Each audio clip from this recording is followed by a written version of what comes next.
નમસ્કાર વિદ્યાર્થી મિત્રો, તરલના JEE નીટના લેક્ચરમાં તમારું સ્વાગત છે. અને આવી ગયા ને પાછા ઓનલાઈન ઉપર. કોરોના પાછો આવી ગયો, ઓનલાઈન પાછો આવી ગયો, પણ ગઈ વખતે ઓનલાઈનમાં જેવી ભૂલ કરી એવી આ વખતે ઓનલાઈનમાં ન કરતા મહેરબાની કરી. શું ભૂલ કરી? ધ્યાનમાં આપ્યું? સિરિયસ નહોતા એ? શું સિરિયસ નહોતા? તમને ખબર જ છે ઓનલાઈનમાં તમે કેવી રીતે ભણ્યા. અમુક લોકો વિડીયો જોવે, અમુક ન જોવે. ઓફલાઈન ચાલુ થયા પછી રવિવારે જે લેક્ચર લેવાતા હતા ઓનલાઈન, એ તમને લોકોને ખબર નહોતી રહેતી.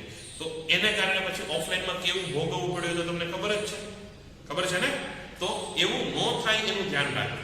ઓકે, હવે આ વખતે ઓનલાઈન થાય છે તો એકદમ પ્રોપરલી સિરિયસલી ભણજો, નહીતર પછી પાછું હાવ ક્યાંથી ઉપરથી જતું રહેશે ઓનલાઈન ઓફલાઈનમાં એ ખબર નહીં પડે.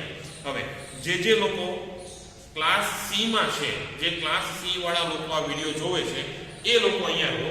ક્લાસ એ અને બી વાળા અહીંયા જે કંઈ પણ ટાઈમ લખાઈને આવતો હોય ત્યાં જતા રહે. શું કામ? એક દાખલો ડિસ્કસ કરવાનો બાકી છે ક્લાસ સી માં, એ અને બી માં ઓલરેડી ડિસ્કસ થઈ ગયો છે. એક જ દાખલો છે.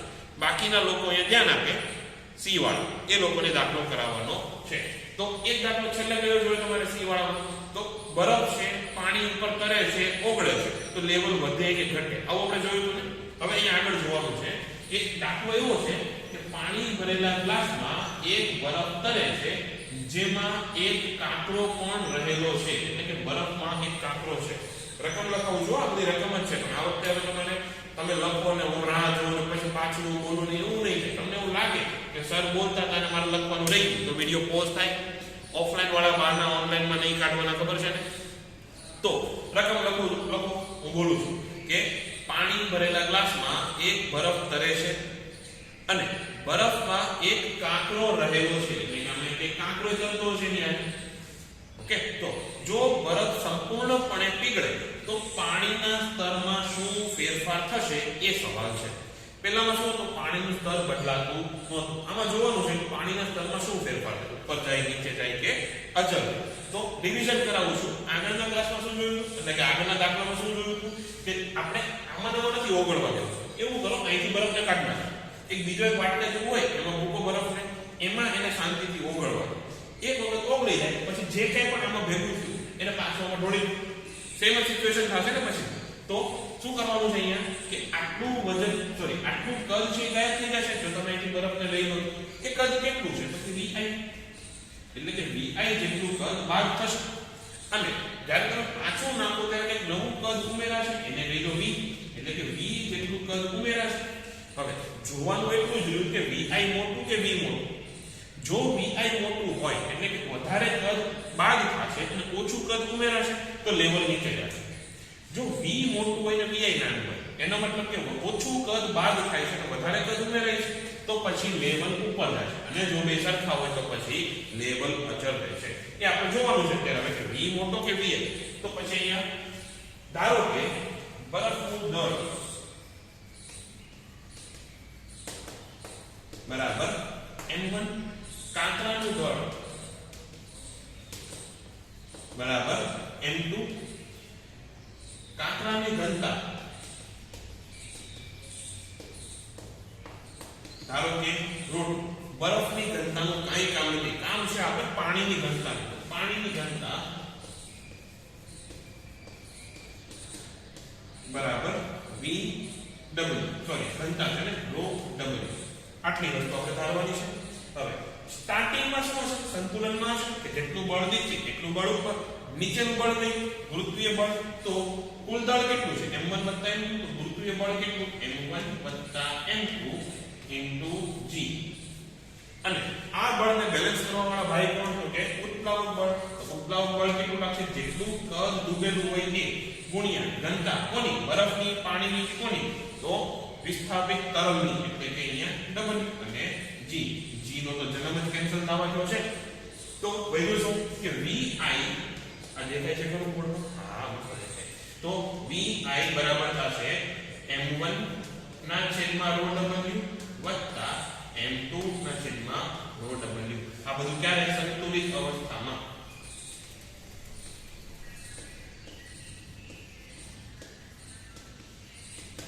સંતુલિત અવસ્થામાં vi કેટલું થશે? m1 ના છેદમાં rho w અને m2 ના છેદમાં rho w જેટલું.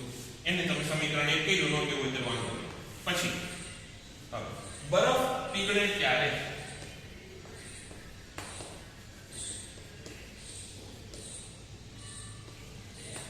બરફ પીગળ્યા બાદ શું થાય જોઈએ. તો હવે નવું કદ ઉમેરાશે. તો પહેલા કાંકરાનું કદ કેટલું?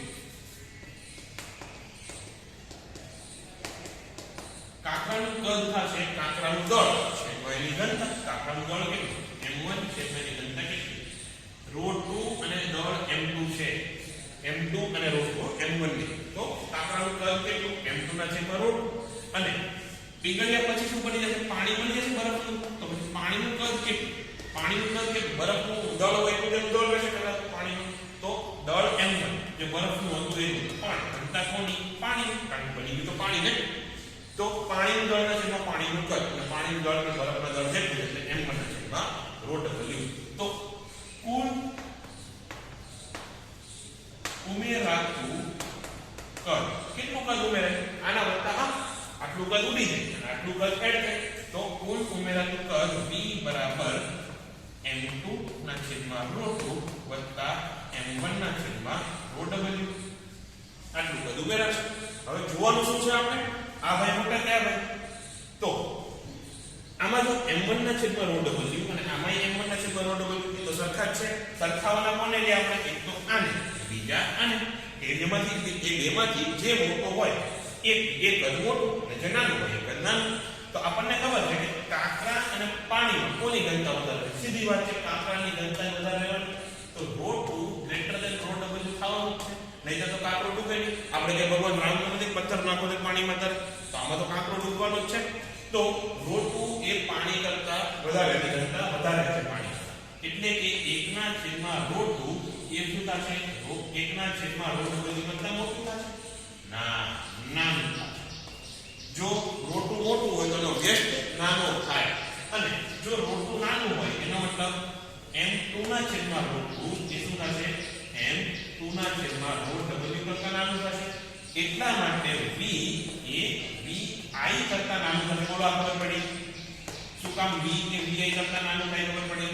એટલે કે ઉમેરાતું કદ ગાયબ થતા કદ કરતા નાનું હશે. એટલે કે વધારે ભાગ તમે કાઢો છો અને થોડોક ભાગ નાખો છો તો પછી આના સ્તરમાં શું થશે? ઘટાડો થશે. તો માટે સ્તરમાં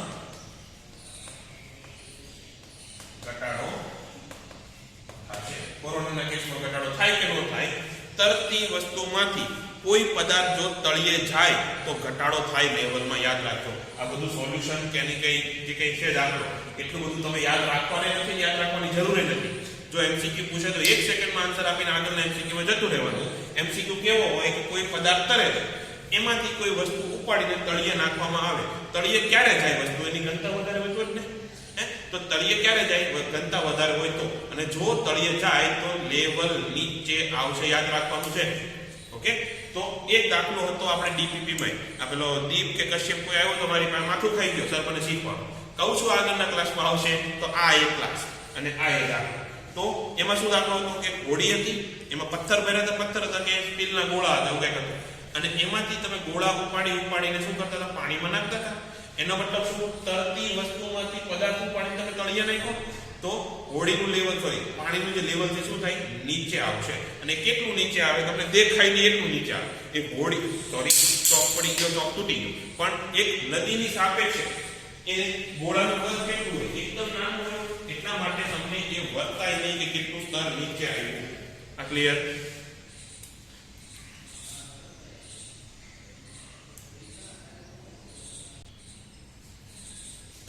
ઓકે. તો ચોક ઉપર ન્યૂટન કાકાનું ગુરુત્વાકર્ષણ એકદમ હાવી થઈ ગયું. મારે ચોક બદલવા જવું પડ્યું એટલે વિડીયો પોઝ કરીને હવે જમ્પ કટ લઉં છું. તો અહીંયા સુધી હતું જે ક્લાસ A અને B માં ચાલી ગયો. હવે ક્લાસ A અને B વાળે આવી ગયા છે તો એના સ્વાગતમાં એક દાખલો થઈ જાય. તો લખવાનો દાખલાની રકમ. દાખલાની રકમ છે રો ઘનતાનો એક ગોળો સિગ્મા ઘનતાવાળા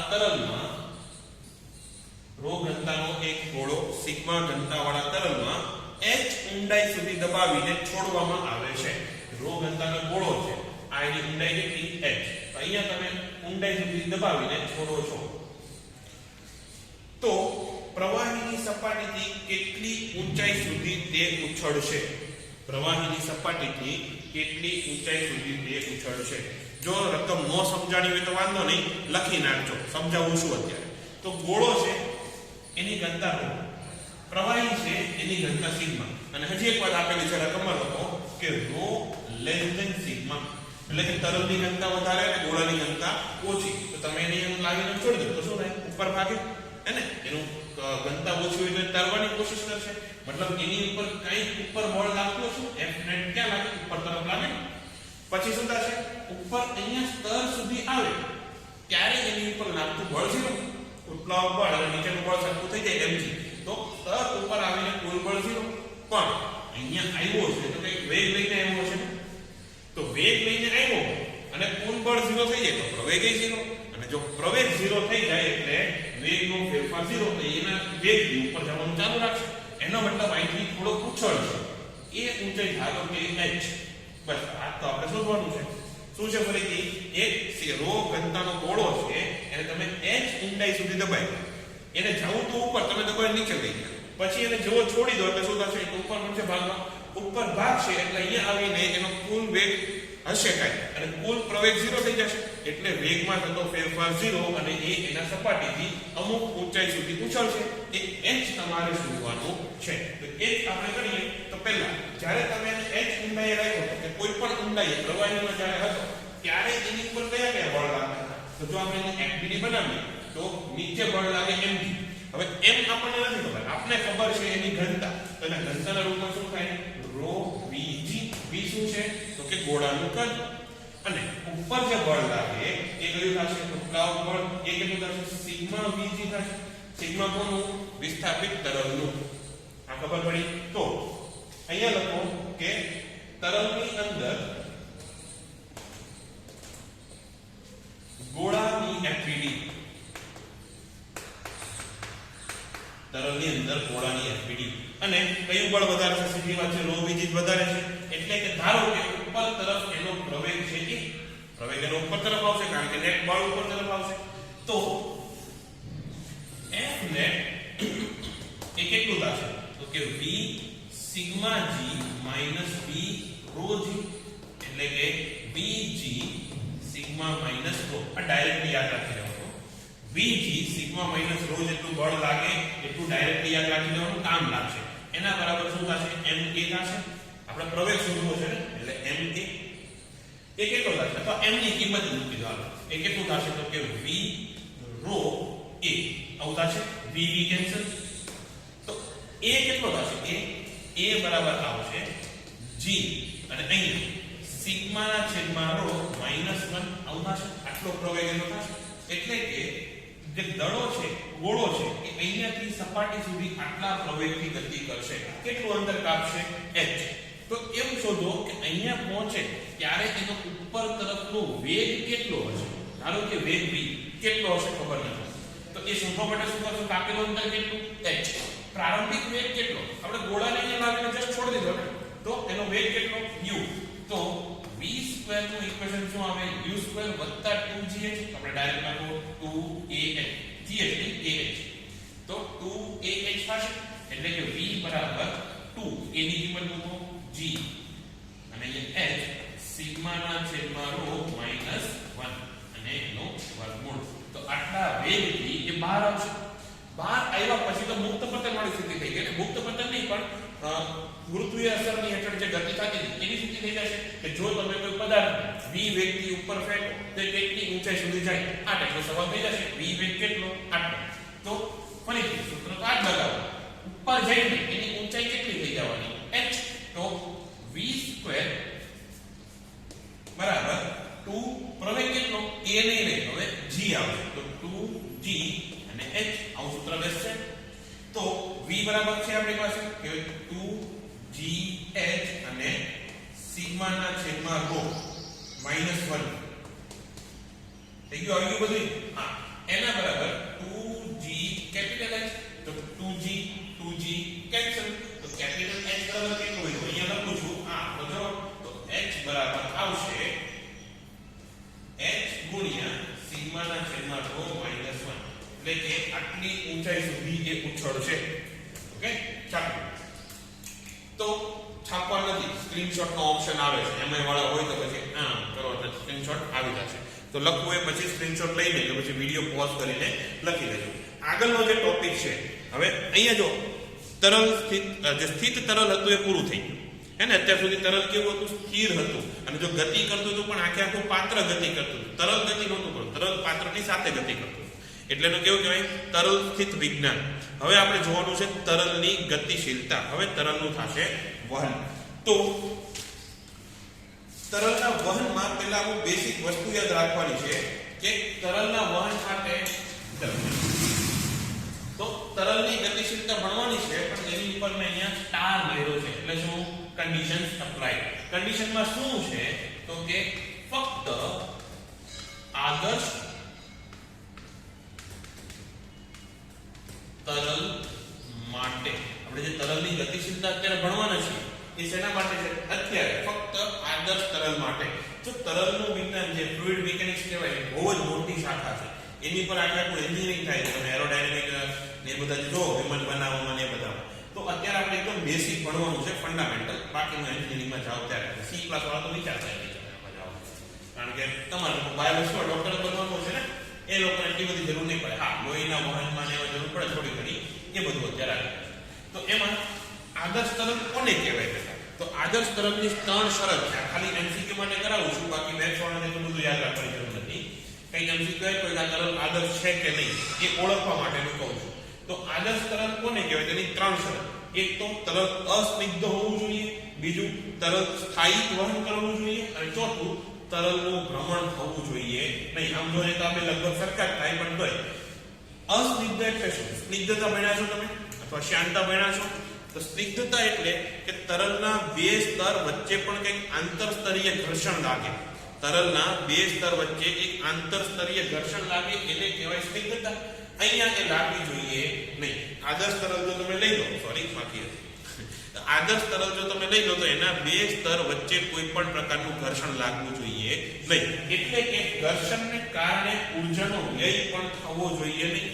ઘર્ષણને કારણે ઊર્જાનો વ્યય પણ આમાં થતો નથી. આદર્શ તરલ હોય એમાં ઘર્ષણને કારણે ઊર્જાનો વ્યય થતો નથી. બીજું, સ્થાયી વહન થવું જોઈએ. સ્થાયી વહનની વ્યાખ્યા પેલા જુઓ, અને એકદમ કન્ફ્યુઝિંગ છે.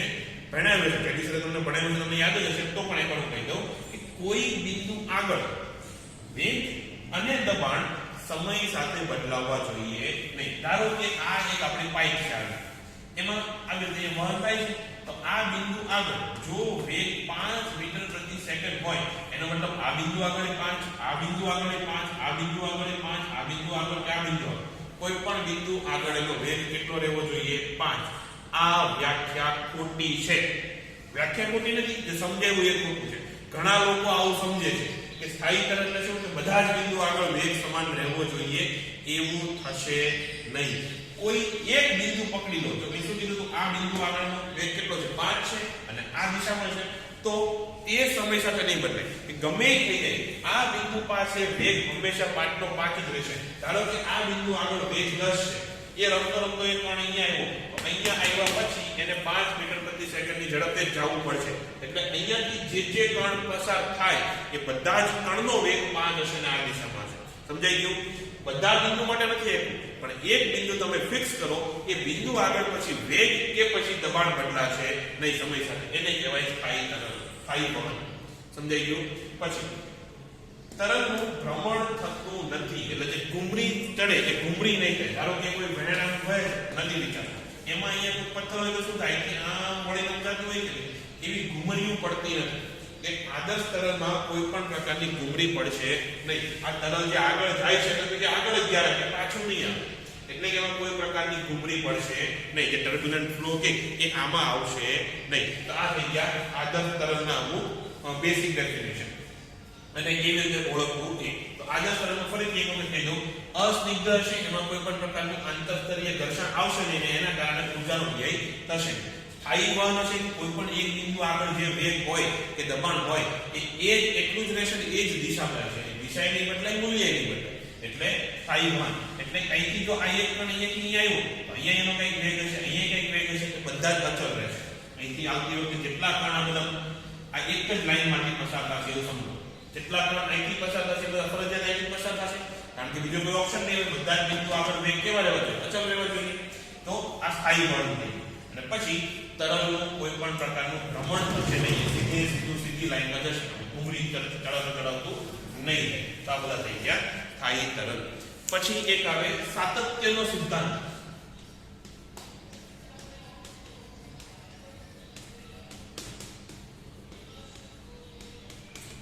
સાતત્યનો સિદ્ધાંત એટલે શું? ધારો કે આપણી પાસે આવી કઈ ઘૂમડી છે જેનો આડછેદનું ક્ષેત્રફળ બદલાય છે.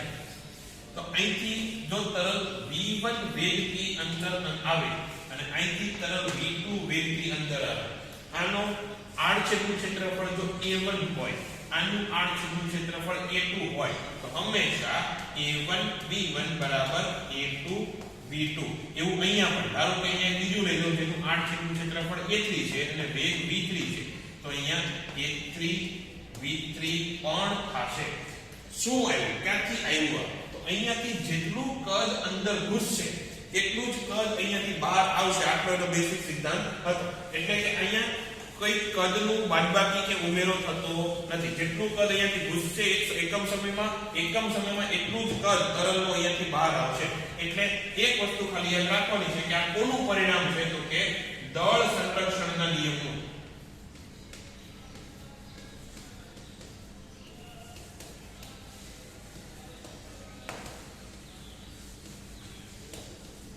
શું છે? દળ સંરક્ષણના નિયમનું પરિણામ છે. એમસીક્યુ માટે ખાસ કરીને નીટ વાળાને તો ખાસ કેમ પૂછે કે સાતત્યનો સિદ્ધાંત એ કયા નિયમનું પરિણામ છે? દળ સંરક્ષણનો નિયમ, ઊર્જા સંરક્ષણનો નિયમ, વેગમાન સંરક્ષણનો નિયમ કે કોણીય વેગમાન સંરક્ષણનો નિયમ? તો શું આવશે? દળ સંરક્ષણનો નિયમ. કે જેટલું દળ અહીંયાથી ઘૂસ્યું એટલું દળ અહીંયાથી બહાર આવવું જોઈએ. એના કારણે જ આ તમને સૂત્ર મળ્યું.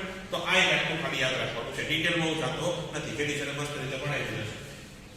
પછી બીજું છે બર્નોલીનો સિદ્ધાંત અથવા બર્નોલીનું સૂત્ર.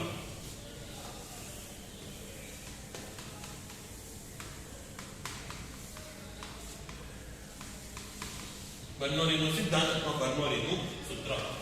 તો ધારો કે ફરીથી આપણી પાસે એક પાઇપ છે, બસ્તીની આવી પકોડું છે, એ આવી અહીંયા આડછેદનું ક્ષેત્રફળ a1, વેગ v1, દબાણ p1, અહીંયા વેગ v2, દબાણ p2 અને આડછેદનું ક્ષેત્રફળ ધારો કે a2. અહીંયા સાતત્યનો સિદ્ધાંત લાગે તો અહીંયા પાછું a1 v1 બરાબર a2 v2 તો થશે, જેમાં કોઈ ના નહીં. પણ એ નવું શું આવશે કે બંને વચ્ચે કઈ ઊંચાઈનો તફાવત છે. જો ધારો કે આ છેડાની ઊંચાઈ h2, ક્યાંથી? તો ધારો કે આપણે અહીંયાથી માપો એ આ લીટી, તો અહીંયાથી આની ઊંચાઈ કેટલી? h2 અને આની ઊંચાઈ કેટલી? h1. એટલે કે ઊંચાઈનો થોડો ઘણો તફાવત છે. તો સૂત્ર શું આવશે? તો સૂત્રમાં કોઈ પણ બિંદુ, એવું નહીં કે ખાલી આ છેડા, કોઈ પણ બિંદુએ દબાણ વત્તા ρ g h. ρ શું છે? તો કે જે તરલ વહે છે એની ઘનતા, એ બદલાતી નથી. આપણે અદબનીય તરલ લેવાનું છે. દબાણ વત્તા ρ g h વત્તા હાફ ρ v સ્ક્વેર. v શું છે? આ બિંદુ, કોઈ પણ બિંદુએથી પસાર થતા તરલનો વેગ એ કેવું રહે છે? અચળ રહે છે. તો આ સૂત્ર ને હવે આ બિંદુ માટે લખો તો આના માટે શું થશે? p1 વત્તા ρ g h1 વત્તા હાફ ρ v1 સ્ક્વેર. આ બિંદુ માટે શું થશે? p2 વત્તા ρ g h2 વત્તા કોઈનું હાફ ρ v2 સ્ક્વેર.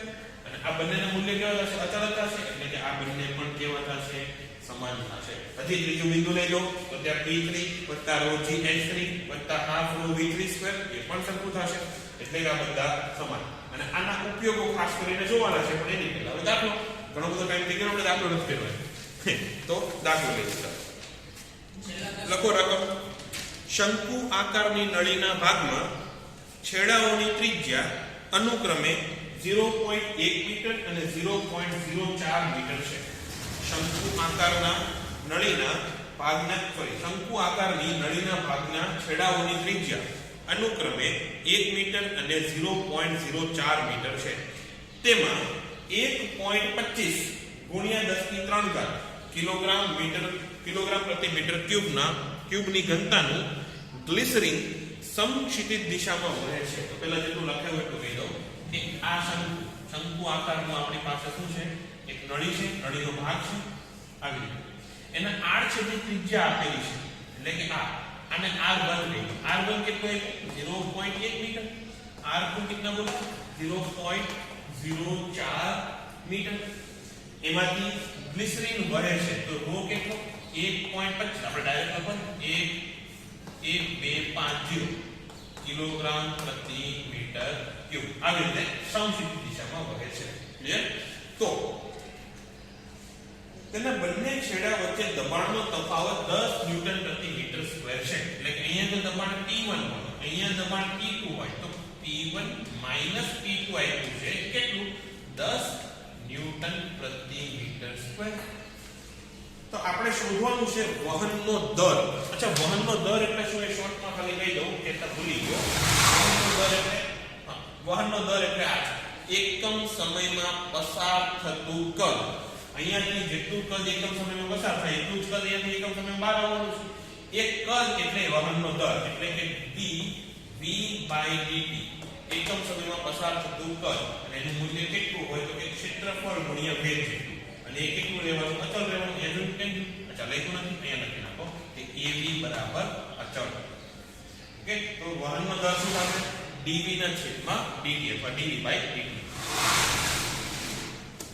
તો v1 અથવા v2 પહેલા શોધવાનું છે એના માટે તમને પહેલા v1 અને v2 નો ગુણોત્તર શોધવો પડશે તો v1 a1 v1 બરાબર a2 v2 થાય આ તો ખબર હવે તો આપણે v1 ના છેદમાં v2 કેટલું થાય v1 ના છેદમાં v2 કરવું તો a2 ના છેદમાં a1 થાય કે નહીં હે ને v2 અહીંયા લઈ જાવ a1 અહીંયા લઈ આવો a2 ના છેદમાં a1 આપણી પાસે પણ ત્રિજ્યા તો છે તો a બરાબર શું પાઈ r સ્ક્વેર તો અહીં આવું લખાય કે બરાબર પાઈ r1 સ્ક્વેર ના છેદમાં પાઈ r2 સ્ક્વેર અથવા r1 ના છેદમાં r2 આખાનો વર્ગ તો v1 ના છેદમાં v2 કેટલું થાય તો v1 ના છેદમાં v2 અથવા v1 v2 નો ગુણોત્તર r1 કેટલું 10 સેન્ટીમીટર r2 કેટલું 4 સેન્ટીમીટર એનો વર્ગ કરો કોઈ વાંધો નહીં અથવા 0.1 નો વર્ગ ને છેદમાં 0.04 નો વર્ગ સોરી ઊંધું r2 માં હા અહીંયા ભૂલ થઈ ગઈ અહીંયા r2 આવશે અહીંયા r2 અહીંયા r1 તો r2 ના છેદમાં r1 નો વર્ગ કરવો છે ને એટલે કે આના છેદમાં આનો વર્ગ તો ડાયરેક્ટ અહીંયા લખું છું તમે જોઈ લેજો 16 ના છેદમાં 100 આવશે v1 ના છેદમાં v2 કેટલું આવશે 16 ના છેદમાં 100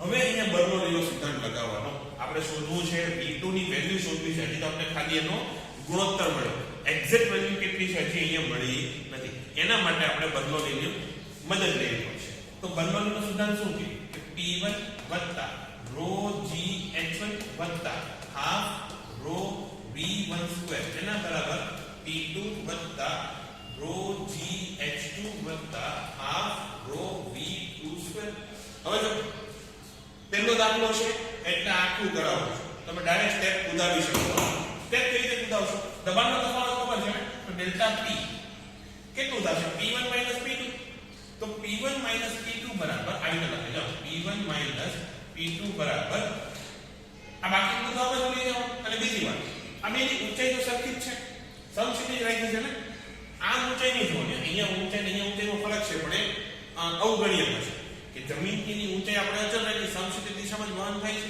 તો પછી ઊંચાઈ વાળા પદ તો ગયા તો વૈધું 1/2 ρ v2 સ્ક્વેર v1 સ્ક્વેર આમ જ ડાયરેક્ટ મૂકી દેવાનું આ દર વખતે લખવાની જરૂર નથી તો p1 p2 કેટલું આવે 10 ન્યૂટન પ્રતિ મીટર સ્ક્વેર આપ્યું છે અને એના બરાબર 1/2 ρ આપ્યો છે કેટલો 1250 v2 સ્ક્વેર v1 સ્ક્વેર આપણને ખબર નથી પણ v1 ના છેદમાં v2 તો ખબર છે તો એવું કરો આમાં v1 ના છેદમાં v2 લાવવાની કોશિશ કરો v2 ક્યાં લાવવું છે આપણે છેદમાં તો અહીંથી આપણે v2 એનો સ્ક્વેર કોમન કાઢો શું વધ્યું 1 v1 ના છેદમાં v2 આખાનો વર્ગ વધ્યો આ સમજાણું તો અહીંયા શું આવશે 20 ના છેદમાં 1250 એના બરાબર v2 સ્ક્વેર અને અહીંયા શું વધ્યું 1 આનો એ વર્ગ એટલે કે 256 ના છેદમાં 1000 એનો સોરી વર્ગ કરવાનો આવી તો v2 ની કઈ કિંમત આવશે આટલું લખીએ તો v2 નો વર્ગ કેટલો થશે તો કે 20 છેદમાં 1 એક મિનિટ, અહીંયા 1000 માં જે બિંદુ આવશે 100 નો વર્ગ કરવાનો ને એટલે 10000. તો 10000 ની ઉપર આવશે અને છેદનો શું આવશે 10000 - 256 એટલે 9744. આવું કંઈક આવશે. જોયું? આનો જો તમે ગુણાકાર કરો તો એનો ગુણાકાર જે કંઈ પણ આવે, અત્યારે મારી પાસે કેલ્ક્યુલેટર નથી અને મેં જવાબ ગોખ્યો નથી, તો v2 ની કિંમત જે કંઈ પણ આવે એ શું થશે તમારું વેગનું મૂલ્ય. ક્યાં વેગનું મૂલ્ય? તો કે આ બિંદુ આગળથી નીકળતા વેગનું મૂલ્ય કેટલું થશે? તો આનો જે કંઈ પણ તમે ગુણાકાર કરો, ગુણાકાર ભાગાકાર કરીને વર્ગમૂળ કરો કેટલું. પછી શું કરવાનું છે? આપણે v2 શોધવાનું કીધું છે. ના, શું શોધવાનું છે? વહનનો દર. તો વહનનો દર કેપિટલ V બરાબર કેટલો થશે? તો કેપિટલ V બરાબર V2 કેટલું થાય? અથવા A1 V1 નહીં કરે, પણ આપણે V1 નથી ખબર, આપણે V2 ખબર છે, તો આપણે A2 V2 લઈ લીધો. તો V2 ની કિંમત કેટલી છે તમારે અહીં આવી હતી, તમારે હાથે જ શોધવાની છે, હું નથી શોધવાનું. ઓકે, તમે મારી આળસ સમજો કે પછી મારું અજ્ઞાનતા સમજો જેમ કહો એ, પણ V2 ની કિંમત તમારે હાથે શોધવાની છે. A2 ની કિંમત હું શોધી દઉં. A2 ની કિંમત કેટલી આવશે? પાઈ r2. r કેવું લેવાનું? આ લેવાનું. તો 0.04 નો વર્ગ કેટલો થાય? 0.000 આટલો થાય. હવે પાછો આ કરવાનો. આ પાસે તમારો વહનનો દર. આ જે કિંમત આવી એને અહીંયા મૂકી દો, ગુણ્યા પાઈ ગુણ્યા 0.00016 એ થશે તમારા વહનનો દર. ઓનલાઈન ક્લાસ છે એટલે બહુ લાંબુ ખેંચતો નથી. ડીપીપી આનું આવશે, તમારે હાથે કરવાનું છે. આજના ક્લાસ માટે આટલું જ. આશા રાખું તમને કંઈક મજા આવી હશે અને તમે થોડીક સિરિયસનેસ સાથે જે પહેલા ઓનલાઈનમાં ભણતા હતા એવી રીતે નહીં ભણો. ડાઉટ હોય તો મને આજે ને આજે વોટ્સએપમાં પૂછી લેજો, જવાબ મળશે. ઓકે, તો આજના ક્લાસ માટે આટલું જ. Bye bye.